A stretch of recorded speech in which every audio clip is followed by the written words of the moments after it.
Plaza Dance Center. Когато става дума за мащабни партита в София, едно име неизменно изкача напред и това е Plaza Dance Center. Мястото, което години наред държи репутацията си на една от най-големите и най-оживени чалга дискотеки в столицата. Зад проекта стои добре познатото име Константин, който не е просто лице на сцената, а е и човек, който разбира какво прави един клуб успешен. Още с влизането се усеща мащабът. Огромен дансинг, висока сцена и пространство, което буквално поема стотици хора всяка вечер. Атмосферата тук не е за хора, които търсят спокойствие, а за тези, които искат да бъдат в центъра на събитията и да усетят енергията на масовия купон. Музиката е изцяло насочена към поп-фолк хитовете, но не липсват и балкански и комерциални парчета, които допълват настроението и държат публиката на крак през цялата нощ. Почти всяка седмица сцената приема едни от най-големите имена в жанра, което гарантира постоянно високо ниво на програмата. Освен музиката, клубът разчита и на шоу елементи, танцорки, светлинни ефекти, визуални решения, които правят всяка вечер още по-динамична. Едно от най-големите предимства на Плаза е балансът между цена и преживяване, защото въпреки мащаба си, цените остават сравнително достъпни. Това го прави предпочитано място за широка аудитория, от студенти до компании, които просто искат сигурен купон. Публиката е изключително разнообразна, в която всеки може да се впише. Разбира се, този тип популярност идва със своите недостатъци и най-големият от тях е пренаселеността, особено в пиковите часове. Въпреки това, Плаза компенсира с едно нещо, което малко клубове могат да предложат. Гарантиран купон всяка вечер. Това е място, което не се преструва на елитно, а залага на обем, динамика и постоянен поток от хора. Истината е, че ако търсиш сигурно място, където винаги има живот, Плаза почти няма конкуренция. Тук няма нужда да се чудиш дали ще стане купон. Той вече се случва. Plaza Dance Center е пример за това как се прави успешен масов клуб,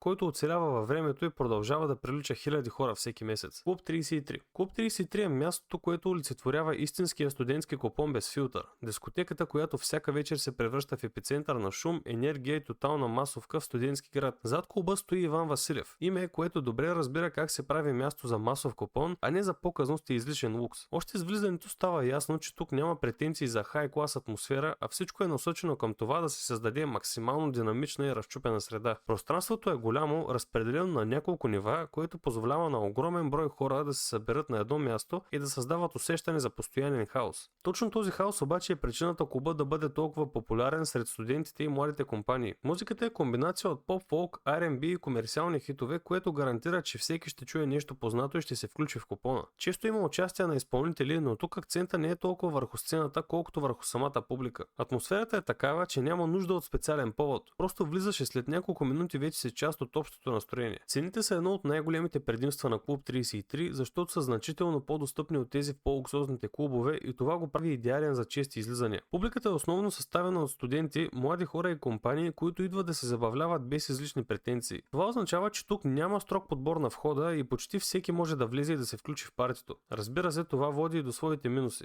Често става прекалено претъпкано, а организацията не е винаги на най-високо ниво. Липсата на лукс също може да бъде минус за хора, които търсят по-елитна атмосфера. Въпреки това, Клуб 33 има едно огромно предимство. Тук купонът е истински и непринуден, без излишна полза. В сравнение с места като Bedroom или Love, нивото е по-ниско като класа, но като енергия често ги конкурира. Това е клуб, който не се опитва да бъде нещо, което не е и точно за това работи. Истината е, че ако търсиш лукс, това не е твоето място, но ако искаш чист, суров купон, трудно ще намериш по-добро. В крайна сметка Клуб 33 остава едно от най-посещаваните места в студентски град, защото предлага точно това, което хората очакват. Много хора, силна музика и нощ, която трудно се забравя. Бушидо клуб. Ако има място в Пловдив, което буквално е пренаписало правилата на нощния живот, това без съмнение е Бушидо клуб. Разположен в парти комплекса Seven Points и превърнал се в магнит за хора, търсещи не просто купон, а истинско зрелище. Зад този проект стои Деян Найденов, човекът, който превърна идеята за обикновена дискотека в мащабен шоу формат, който трудно може да бъде копиран. Още с откриването си през 2019 година, клубът не просто отвори врати, а направо избухна с визуални ефекти, танцорки, акробатика и сцена,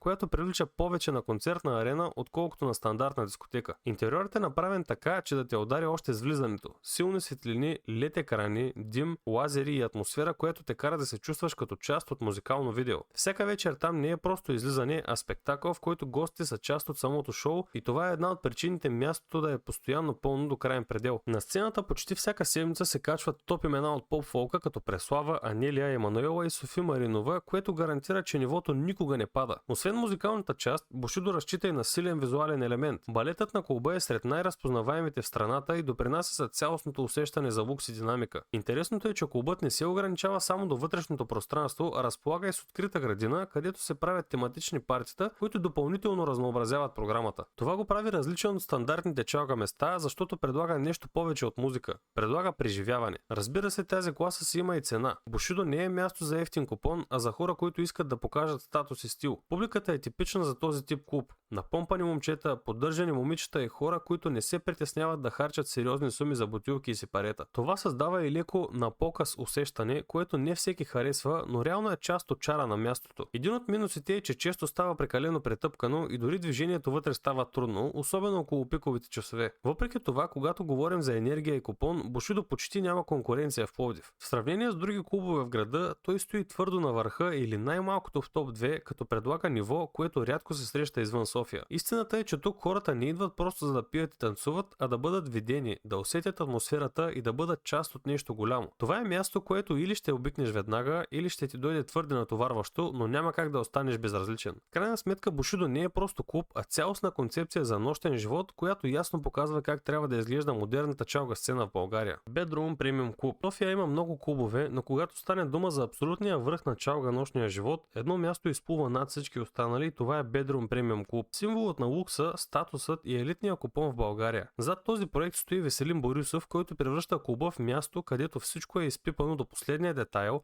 и нищо не е оставено на случайността. Още пред входа става ясно, че това не е стандартна дискотека, защото контролът е строг и не всеки има шанс да влезе вътре. Интериорът е на съвсем друго ниво. Луксозни сепарета, дизайнерско осветление и атмосфера, което напомня повече на световен VIP клуб, отколкото на типична българска дискотека. Вътре всичко е подчинено на идеята за статус и това се усеща във всяко едно движение на хората. Музиката е основно поп-фолк, но селекцията е внимателно подбрана, за да пасне на аудиторията, която посещава мястото. Няма седмица без участие на топ изпълнители, което поддържа нивото постоянно високо. Публиката е една от най-специфичните в страната. Инфлуенсъри, бизнесмени и хора, които идват не само да се забавляват, а да покажат присъствие. Това създава уникална атмосфера, в която всеки се стреми да бъде забелязан. Цените са най-високите в България, оставяйки само тези, които могат да си позволят подобен начин на живот. Един от най-големите плюсове на Bedroom е, че няма хаоса, характерен за масовите клубове, а всичко е по-контролирано и подредено. Минусът обаче е, че това го прави малко по-разпуснат и по-скоро насочен към демонстрация, отколкото към спонтанен купон. За някои хора това е идеално място, а за други прекалено изкуствено. В сравнение с клубове като Plaza или Illusion, тук липсва дивата енергия, но се компенсира с класа и престиж. Bedroom не се опитва да бъде най-шумният клуб, а най-елитният и в точно това отношение успява напълно. Това е място, където всяка вечер изглежда като сцена от музикален клип, а хората са част от този спектакъл. В тази среда преживяването е на съвсем друго ниво. Bedroom Premium Club не е просто дискотека, а символ на най-високия клас за нощен живот в България. Клуб Illusion. Точката в София, която всяка нощ се превръща в експеримент по това колко далеч може да стигне купонът, се нарича Клуб Illusion. Клубът, който не просто събира хора, а ги обединява в един непрекъснат поток от музика, шум и адреналин. Зад проекта стоят Пламен Кронев и Веселин Илиев, които залагат на проста, но изключително ефективна формула. Максимален капацитет, минимални ограничения и постоянна енергия. Още в първите секунди вътре разбираш, че е сцена, в която всеки участва без сценарий. Пространството е огромно и разчупено на няколко нива, но въпреки това почти винаги е претъпкано до степен, в която личното пространство изчезва напълно. Точно този сблъсък между хората създава усещането за хаос, което всъщност е търсено и поддържано. Музиката не спира нито за секунда. Поп-фолкът е основата, но се смесва с балкански ритми и комерциални хитове, които държат темпото агресивно високо. Когато на сцената се появят познатите български поп-фолк звезди, ситуацията буквално излиза извън контрол и клубът се превръща в нещо като мини-концерт с публика, която не знае кога да спре. Една от най-характерните сцени в Illusion е момента, в който цялото помещение започва да пее в един глас. Нещо, което трудно се вижда в по-елитните места. Публиката тук не е подбрана. Тя е масова, шумна и напълно отдадена на момента. Цените са достатъчно достъпни, за да поддържат постоянен поток от хора, което означава, че клубът почти никога не е празен. Но това идва с цена. Липсата на контрол понякога води до напрежение, блъскане и ситуации, които не всеки би приел спокойно. Последните години мястото неведнъж е попадало под светлината на прожекторите заради проверки и различни инциденти, което само засилва репутацията му на опасен клуб.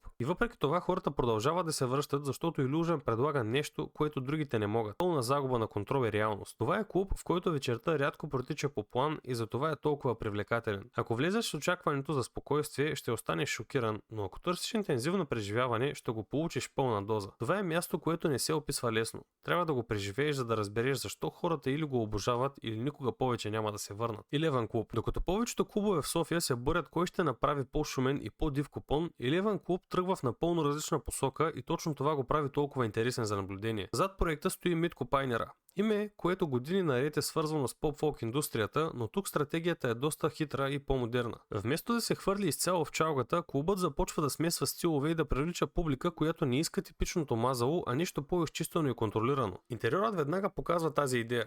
Няма претрупване, няма агресивни светлини, а по-скоро минимализъм, стил и усещане за западен нощен клуб. Това е място, където можеш да разговаряш, да се движиш спокойно и да не бъдеш буквално блъскан на всяка крачка. Музикално вечерите варират от R&B и комерциално до хаос, а чалгата се появява по-рядко и по-скоро като акцент, отколкото като основа. Именно това създава една много по-различна динамика, в която хората не са там само да крещят текстове, а да изживеят вечерта по друг начин. Публиката също е различна. По-подбрани компании, инфлуенсъри, хора, които държат на визията и на поведението си. Тук рядко ще видиш типичната студентска масовка или хора, които идват просто да се напият. Цените са средни към високи, но не достигат крайностите на Bedroom, което го прави по-достъпна алтернатива за хора, търсещи стил без крайния лукс. Един от най-интересните моменти е, че Елеван често служи като преходен клуб, място където започва вечерта, преди хората да се насочат към по-диви локации. Това му дава уникална роля в нощния живот на София. Минусът обаче е очевиден. Ако търсиш теска чалга вечер с крещение и масовка, тук просто няма да я получиш. За някои хора това е плюс, за други разочарование. В сравнение с Illusion, например, разликата е огромна. Едното е контролирана среда, другото е пълен хаос. Дискотеката е предпочитана от хора, които вече са минали през масовите дискотеки и търсят нещо по-зряло. Крайна сметка Eleven Club не е за всеки, но точно за това има своята силна аудитория, която знае защо е там.